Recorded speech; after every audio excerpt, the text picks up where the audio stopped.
Shalom kepada Bapak dosen yang terhormat Dr. Tony Andren Stefanus, juga shalom kepada yang terkasih teman-teman yang mungkin melihat video rekaman ini sebagai bagian dari tugas kita untuk membedah satu buku, yaitu The Theology of the Old Testament, karya dari Otto J. Beebe, di mana buku ini menerangkan teologi-teologi tentang perjanjian yang dibahas pada perjanjian lama. Nah, saya ke bagian bab 7 dan bab 8, di mana bab 7 berbicara atau berjudul tentang Death and the Hereafter, atau bahasa Indonesianya adalah kematian dan kehidupan setelahnya. Lalu bab 8 itu berjudul The Problem of Evil, atau bahasa Indonesianya adalah masalah kejahatan. Nah, yang pertama, bab 7 ini berbicara tentang bagaimana perjanjian lama memandang tentang kematian dan bagaimana ada harapan di perjanjian lama kehidupan setelah kematian tersebut. Dan di bab 8 itu berbicara tentang problem of evil, atau bagaimana perjanjian lama memandang kejahatan itu.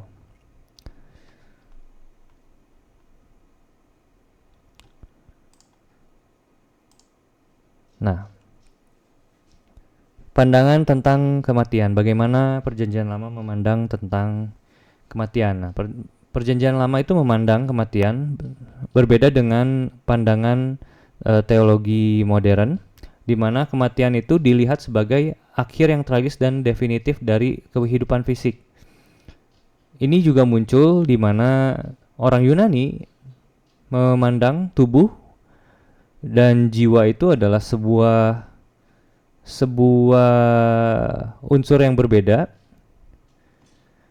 di mana kematian itu dipandang sebagai pembebasan jiwa dari penjara tubuh. Nah, perjanjian lama memandang kematian itu sebagai peristiwa yang menghancurkan dan tidak alami, atau memandang tubuh dan jiwa adalah sesuatu yang tidak dapat dipisahkan. Nah, kalau boleh saya pinjam istilah yang ada dari buku, itu dibilang adalah makhluk yang unitary being, jadi makhluk yang utuh, bukan gabungan dari jiwa dan raga yang terpisahkan. Dengan kata lain, kematian adalah realitas yang menutup keberadaan manusia dan bukan sekedar transisi roh yang bebas dari tubuh. Kalau boleh saya kutip dari halaman 200, di sini dikatakan the Hebrew regarded man as a unitary being, not as a dualism of soul and body.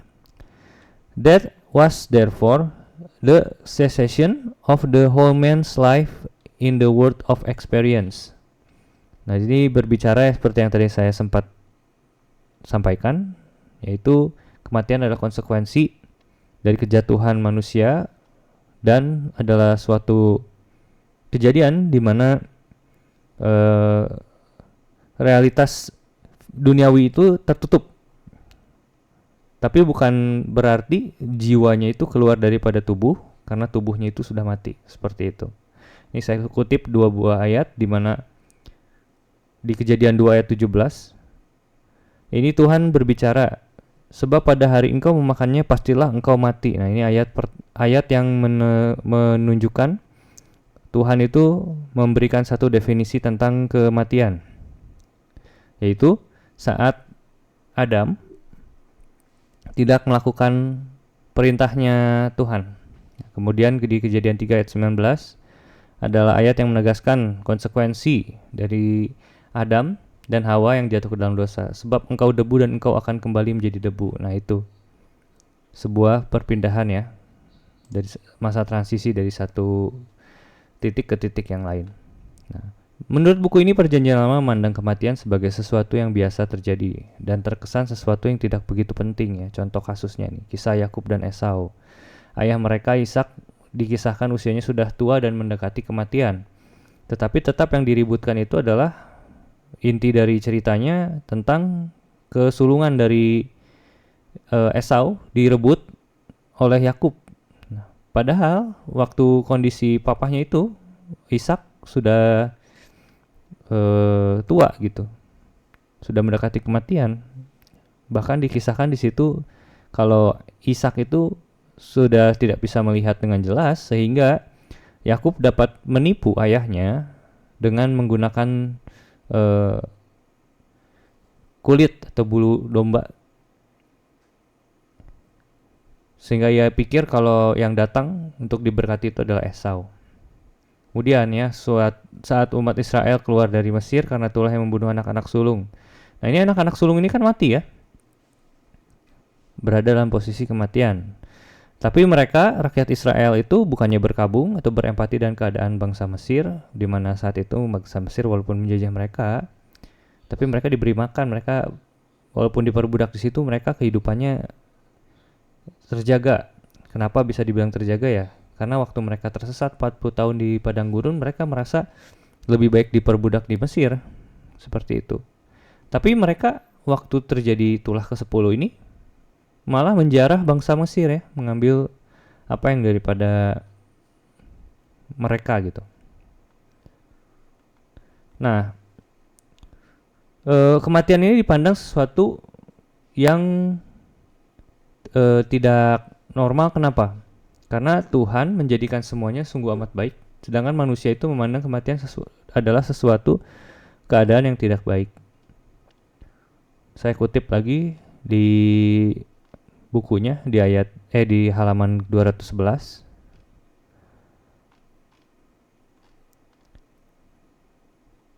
That death came to be regarded as the result of man's disobedience. Nah, dipandang sebagai ketidaktaatan manusia, bukan sebagai fenomena yang natural ya, not as a natural constituent of God's creation. In the story of Eden, man didn't gain divinity but received the curse of mortality. Jadi dikutuk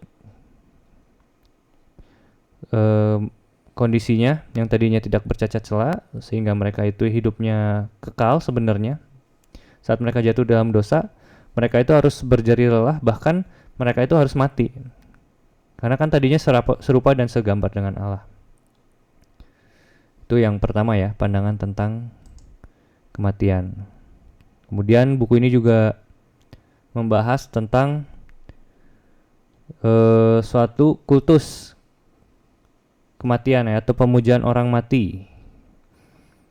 Di halaman 201 sampai 203, the Old Testament religion is sharply opposed to any form of necromancy or worship of the dead. The cult of the dead, which was prevalent among the Semitic peoples, was vigorously combated. Nah, jadi dilawan tentang kultus akan kematian atau pemujaan orang mati ya. Nah, bangsa-bangsa Semit kuno di sekitar Israel seperti orang Mesir, Babel, dan Kanaan melakukan praktik ini, yaitu praktik yang melibatkan berbagai ritual seperti mencari nasihat atau ramalan dari arwah orang mati dan memberikan persembahan dari kuburan. Ini ada contohnya di mana Saul mendatangi seorang ahli nujum, seorang perempuan, di mana Saul meminta kepada perempuan tersebut untuk memanggil arwah Samuel. Nah, ini berarti Saul itu melakukan sebuah ritual-ritual ya bersama dengan ahli nujum tersebut untuk dapat berbicara dengan Samuel. Tapi banyak juga ahli yang bilang kalau misalkan kejadiannya waktu itu bukan arwah Samuel yang datang, tapi Saul ditipu oleh wanita tersebut. Atau bisa jadi juga iblis yang berbicara lewat wanita tersebut, menampilkan seolah-olah Samuel berbicara. Kayak gitu. Nah, ini Perjanjian Lama secara konsisten dan keras menentang praktik semacam ini ya. Alasannya Tuhan menuntut kesetiaan penuh dari umatnya. Mencari petunjuk arwah dari orang mati dianggap sebagai tindakan penyembahan berhala dan pengkhianatan terhadap Tuhan yang hidup ya. Perjanjian Lama mengajarkan bahwa hanya Tuhan yang adalah sumber kehidupan. Terus agar dibedakan ya bangsa Israel dari bangsa yang lain, menolak pemujaan orang mati. Seperti di beberapa, kalau saya boleh sharing, saya membaca beberapa praktik ritual dari dewa-dewa yang lain mengharuskan untuk mengorbankan anak sulung mereka, dibunuh dan dipersembahkan kepada dewa-dewa tersebut. Nah, ini bedanya Yahweh, Tuhan kita, itu menolak ritual-ritual semacam itu. Ya, ini yang tadi ya saya sempat mention di 1 Samuel 28, kisah Raja Saul dan Roh Samuel. Nah, kemudian buku ini juga mencatat bahwa teologi Perjanjian Lama memiliki satu istilah, yaitu Sheol, yang dipahami sebagai dunia orang mati yang bersifat universal. Semua orang, baik benar maupun fasik, itu akhirnya turun ke Sheol tanpa memandang status moral atau sosial mereka. Buku ini menjelaskan bahwa Sheol was the shadowy realm to which all the dead went, irrespective of their character of station in life. Jadi Sheol itu bukan tempat penghukuman ya, berdasarkan perbuatan, melainkan gambaran umum tentang dunia orang mati atau kehidupan setelah kematian. Nah, Sheol adalah konsep kunci dalam Perjanjian Lama yang merujuk pada dunia orang mati. Perlu dicatat, Sheol bukanlah neraka dalam pengertian yang dipahami oleh orang-orang modern, yang merupakan tempat hukuman yang kekal bagi orang-orang yang jahat, tetapi Sheol adalah tempat peristirahatan yang universal bagi semua orang yang meninggal, baik yang benar maupun yang jahat, tanpa adanya diskriminasi ya. Terus secara etimologi, Sheol itu kemungkinan besar berasal dari akar kata Sha'al, atau artinya bertanya atau tempat untuk bertanya, atau dari soal, tangan yang hampa, atau dibilang juga di situ artinya neraka. Nah, kemudian saya juga pernah baca masalah Sheol ini, ada ayat kan yang bilang kalau misalkan Tuhan tuh harus mati selama 3 hari, seperti Yunus juga mati di perut ikan ya selama 3 hari. Itu ayatnya di Yunus itu menggunakan kata Sheol ini. Jadi selama 3 hari Yunus di Sheol, di alam orang mati. Nah, jadi ada juga yang bilang, ahli yang bilang kalau misalkan Yunus mati itu selama 3 hari di perut ikan tuh mati bersama dengan ikannya.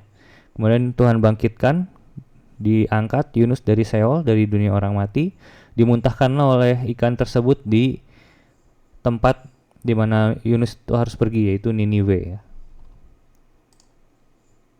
Nah, kemudian Perjanjian Lama juga berbicara tentang harapan akan kebangkitan. Ya, however, glimpse of hope ya. Ada segelintir harapan ya, segemercik harapan. There is a belief that God is able to bring back people from the dead. Nah, ada harapan bahwa Tuhan dapat membawa orang-orang dari kematian. Meskipun Sheol adalah konsep yang dominan, Perjanjian Lama tidak sepenuhnya tanpa harapan akan kehidupan setelah kematian. Tertulis di kitab-kitab para nabi, sekilas harapan akan kebangkitan. Ada kemahakuasaan Tuhan untuk membangkitkan orang mati, seperti di Daniel 12 ayat 2 berbicara tentang kebangkitan, di mana ayatnya itu berkata, banyak di antara orang-orang yang telah tidur dalam debu dan tanah akan bangun. Nah, ini dikaitkan dengan kedatangan hari Tuhan, untuk kedatangan Tuhan Yesus, di mana kita akan dibangkitkan nanti dari kubur kita. Kemudian juga di Mazmur juga sering ya menggunakan kata Sheol ya. Mazmur 6 ayat 6, sebab dalam maut tidaklah orang mengingat engkau, siapakah yang bersyukur kepadamu di dalam dunia orang mati. Dunia orang mati di sini menggunakan kata Sheol. Di Pengkhotbah 9 ayat 10, sebab di dunia orang mati kemana engkau akan pergi, tidak ada pekerjaan, pertimbangan, pengetahuan, dan hikmat. Nah, ini dunia orang mati yang ada di Pengkhotbah ini juga menggunakan kata Sheol. Dalam Perjanjian Baru, Sheol juga pernah digunakan, bahkan digunakan oleh Yesus sendiri, cuman di sana Yesus menggunakan bahasa Yunani ya, atau dalam bahasa Yunani diterjemahkan sebagai Hades. Dikutip dalam Lukas 16 ayat 23 tentang orang kaya dan Lazarus, di mana keadaan mereka tuh sama-sama mati di dunia orang mati. Nah, tapi teologi Perjanjian Baru itu bergerak lebih jauh dan membuka perspektif pengharapan kebangkitan. Nah, Sheol itu menjadi latar belakang pemahaman orang Yahudi yang dipenuhi maknanya tentang pengajaran Yesus dan para rasul akan dunia orang mati atau kematian.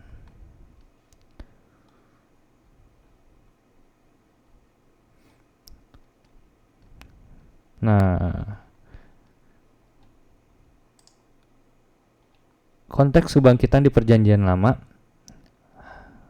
harapan akan kebangkitan dalam perjanjian lama tidak didasarkan pada keabadian jiwa, melainkan kemahakuasaan Allah untuk mengembalikan kehidupan. Seringkali dikaitkan dengan keadilan ilahi, di mana kebangkitan diperlukan agar orang benar dapat menerima upah, ya, mahkota-mahkota ya.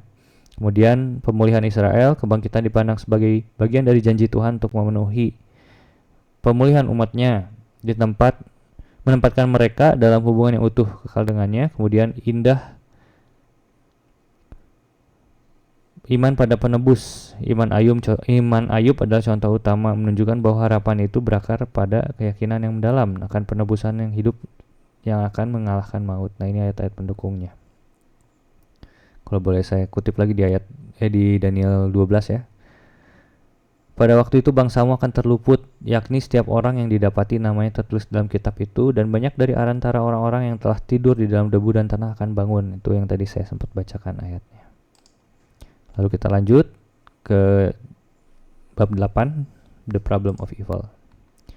Buku ini menegaskan bahwa pandangan paling dominan adalah kejahatan adalah sebuah konsekuensi dari apa? Dari dosa manusia, di mana Adam dan Hawa di Taman Eden melakukan suatu tindakan ketidaktaatan, ya, yang membawa penderitaan dan maut ke dunia kita ini. Nah, buku ini menyimpulkan bahwa jawaban akhir dari perjanjian lama terhadap masalah kejahatan terletak pada dua pilar teologis. Yang pertama, kedaulatan Tuhan. Kenapa kedaulatan Tuhan? Karena yang dipertanyakan itu adalah kenapa tetap ada kejahatan. Nah, seperti itu ya. Jadi ada dua pandangan ya. Ini kalau boleh saya potong pandangannya secara filosofis dan secara teologis. Jadi the problem of evil atau masalah kejahatan ini adalah kontradiksi secara filosofis yang tampak antara keberadaan Allah yang maha kuasa dan maha baik. Ya, ini ada kita garis bawahi pernyataan maha baik dan kenyataan di dunia ini di mana tetap banyak kejahatan, penderitaan dan ketidakadilan. Nah, itu kenapa Tuhan dibilang maha baik tapi kejahatan tuh masih ada. Ini adalah suatu pandangan secara filosofis ya, dimana muncul kontradiksi. Kalau memang Tuhan benar-benar baik, kenapa nggak di-eradicate aja atau dihapuskan, dihilangkan kejahatan di muka bumi ini ya. Tapi kejahatan tetap ada, maka apakah Allah benar-benar maha kuasa dan maha baik? Nah, ini yang disebut teodisi atau upaya untuk membenarkan keberadaan Allah di hadapan realitas kejahatan. Tapi ada juga pandangan secara teologis di mana problem of evil dipahami sebagai misteri dalam rencana Allah. Selalu ada pertanyaan kenapa Tuhan izinkan kejahatan itu terjadi. Ya, teologi Kristen menegaskan bahwa kejahatan bukan berasal dari Allah, melainkan akibat dari kebebasan dan pemberontakan manusia. Ingat ya, di pelajaran sebelumnya Pak Tony sempat bilang kalau misalkan kita manusia itu sebenarnya diberikan suatu anugerah, yaitu adalah sebuah kehendak bebas ya. Kehendak bebas. Jadi manusia bisa memilih untuk melakukan hal yang baik dan yang jahat. Cuman karena kita sudah jatuh dalam dosa, jadi benih dosa apapun keinginan ya, free will itu kan kehendak bebas. Jadi apapun kehendak yang kita inginkan, yang kita miliki itu cenderung mengarah kepada dosa atau kejahatan seperti itu. Nah, bab ini menegaskan bahwa inti iman Israel bukan sebuah spekulasi metafisik tentang jiwa, melainkan relasi perjanjian dengan Allah yang nyata dalam sejarah. Begitu. Nah, yang tadi kan pertama tentang kedaulatan Tuhan, yang kedua tentang keadilan akhir ya, di mana perjanjian lama memberikan harapan pada akhirnya keadilan Tuhan tetap akan ditegakkan. Yang pertama, pandangan di mana kejahatan adalah sebuah konsekuensi dari dosa. Ini halaman 226. Saya kutip perkataannya adalah the existence of evil is the consequence of a man's perversity ya. Jadi hadirnya kejahatan adalah sebuah konsekuensi dari kesalahan manusia tersebut. Ya, perjanjian lama seringkali menghubungkan kejahatan dan penderitaan di dunia sebagai konsekuensi langsung dari dosa. Ini adalah pandangan yang dominan terutama dalam hukum kitab-kitab dan sejarah. Penderitaan individu maupun penderitaan bangsa dipandang sebagai hasil dari ketidaktaatan kepada Tuhan. Dengan demikian, kejahatan tidak dilihat sebagai sesuatu yang acak, tetapi bagian dari tatanan moral ilahi di mana hukuman mengikuti pelanggaran. Yaitu yang tadi ya, konsekuensi ya. Kemudian sikap terhadap kejahatan. Ya. Bagaimana perjanjian lama itu memandang sikap-sikap yang dilakukan, dikerjakan menghadapi atau terhadap kejahatan yang terjadi. Di halaman 228, the problem of suffering is squarely faced in the books of Job and Ecclesiastes. Nah, ini. Meskipun kejahatan sering dikaitkan dengan dosa, buku ini menekankan kitab-kitab hikmat seperti Ayub dan Pengkhotbah bergumul dengan pernyataan atau pertanyaan yang lebih dalam. Ya, Ayub menantang gagasan bahwa semua penderitaan adalah akibat dosa. Dia menderita meskipun dia benar. Nah itu, setan lagi jalan-jalan, iblis lagi jalan-jalan, tiba-tiba Tuhan panggil, "Weh, iblis lagi jalan-jalan nih, mengelilingi dunia. Ya lihat, Ayub yang saleh." Nah itu, pandangan Tuhan terhadap Ayub itu saleh.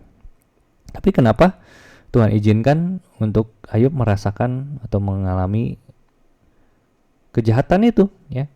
Ya sampai diolok-olok temannya.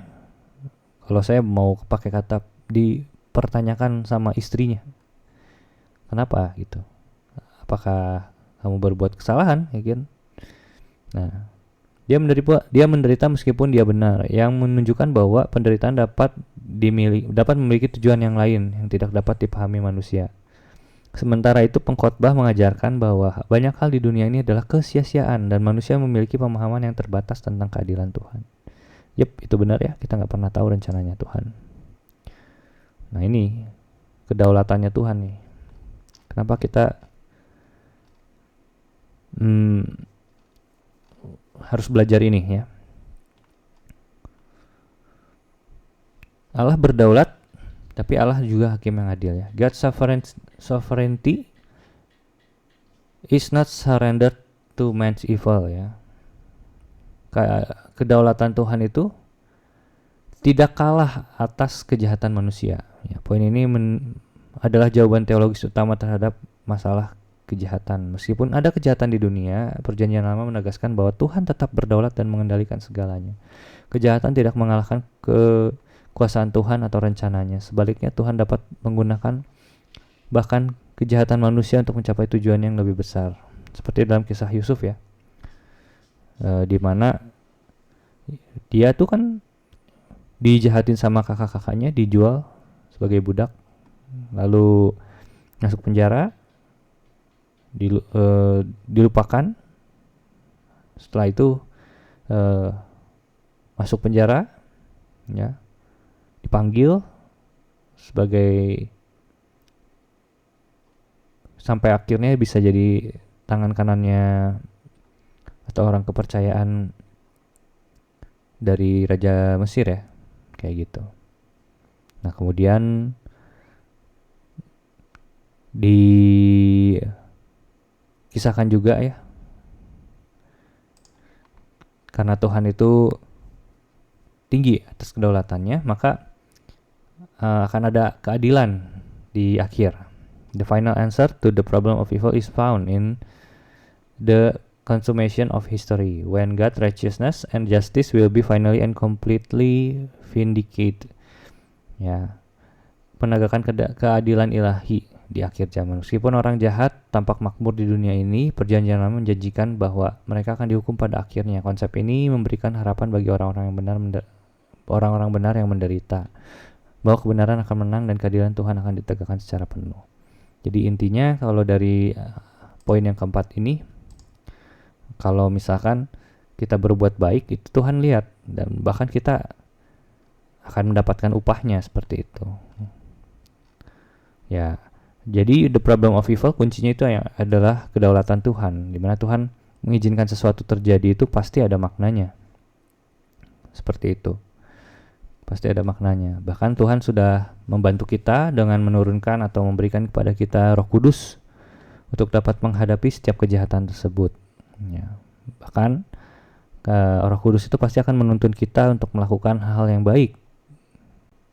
Karena kita percaya Tuhan itu maha adil dan tidak akan pernah melewatkan penderitaan kita. Itu kunci dari masalah kejahatan. Seperti itu. Sekian presentasi saya. Terima kasih. Mohon maaf jika banyak kesalahan kata. Terima kasih untuk kesempatannya kali ini kepada Bapak dosen. Dan terima kasih kepada teman-teman yang mungkin juga dapat menyaksikan sedikit video penjelasan dari saya. Terima kasih, Tuhan Yesus memberkati.